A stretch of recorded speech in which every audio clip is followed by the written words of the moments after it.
তুমি নারী, তাই হাঁপিয়ে গেলেও থামা যাবে না। মাঝপথে কারো হাত ছাড়া যাবে না। সমাজের কোনো নিয়ম ভাঙা যাবে না। কষ্ট হলেও কাজ করতে হবে। নিজের ইচ্ছে অনিচ্ছে বিসর্জন দিতে হবে, কারণ তুমি একজন নারী। মেয়েদেরকে রানী বলা হয় ঠিকই, কিন্তু তাদেরকে কোনো রাজত্ব দেওয়া হয় না। মেয়েদেরকে পরী বলা হয় ঠিকই, কিন্তু তাদেরকে উড়তে অর্থাৎ সম্পূর্ণ স্বাধীনতা দেওয়া হয় না। মেয়েদেরকে ঘরের লক্ষ্মীও বলা হয়, কিন্তু তাদেরকে উপযুক্ত সম্মান দেওয়া হয় না। মেয়েরা সত্যিই বেহায়া হয়, তাই না? কারণ একটা মেয়ে দিনের পর দিন একটা ছেলের জন্য মার খেয়ে বাড়ির সবার সাথে সম্পর্ক নষ্ট করে সবার কাছে নিজেকে খারাপ করে, শুধু সেই বেকার ছেলেটার পাশে দাঁড়িয়ে থাকবে বলে। আর দুদিন পর মেয়েদেরকে শুনতে হয় সে নাকি সফল ছেলে চেয়েছিল।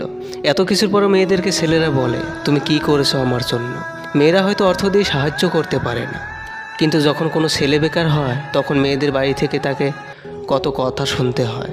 মায়ের আদর, বাবার ভালোবাসা সব তো সেই মেয়েদেরকেই হারাতে হয়।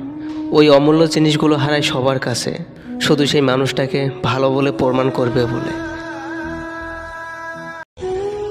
পৃথিবীতে কত মানুষ নতুন মানুষকে পেয়ে পুরনো মানুষটাকে ভুলে যায়। আর আমাকে দেখো, আজ কতদিন হলো তুমি নেই, তবু মনে হয় তুমি আমার হৃদয়ের মাঝখানে সব সময় আছে। সময়ের সাথে সাথে সবাই পরিবর্তন হয়, তুমিও হয়েছে, কিন্তু আমি আর পারলাম কই পরিবর্তন হতে। বুকের কোণে তোমাকে ঘিরে যে যন্ত্রণা হয় তা যদি প্রকাশ করা হয়, তবে এই আকার জমিন আমার যন্ত্রণা দেখে মৃত্যু কামনা করত। সৃষ্টিকর্তা মানুষকে সব ক্ষমতা দিলেও অন্তরে কথা বোঝার ক্ষমতা দেয়নি বলেই ভেতরে চাপা দুঃখগুলো কেউ বুঝতে পারে না।